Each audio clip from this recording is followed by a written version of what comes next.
Hi friends, ఈరోజు Harihara Veeramallu Pawan Harihara Veeramallu trailer వచ్చేసింది. అదిరిపోయిన యాక్షన్ సీన్స్, గూస్ బంప్స్.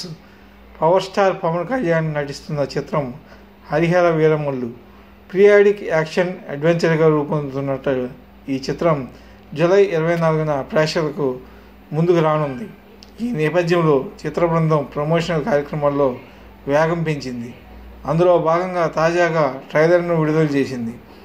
హిందువులుగా జీవించాలంటే పన్ను కట్టాల్సిన సమయం, ఈ దేశ శ్రమ బాద్షా పాదాల కింద నలిగిపోతున్న సమయం, ఒక వీరుడుకు ప్రకృతి పునరుద్ధరిస్తున్నట్లు సమయం అయినే వాయిస్ ఓవర్తో ట్రైలర్ ప్రారంభమైంది. ఇప్పటికీ మేకర్స్ తేనె పులిని చూసి ఉంటారు, ఇప్పుడు పులులను వేటాడే బెబ్బుల్ని చూస్తారు అంటూ పవన్ చెప్పిన డైలాగ్ అదిరిపోయింది. యాక్షన్ సీన్స్ అదిరిపోయాక మొత్తం ట్రైలర్స్ గూస్ బంప్స్ తెలుస్తుంది.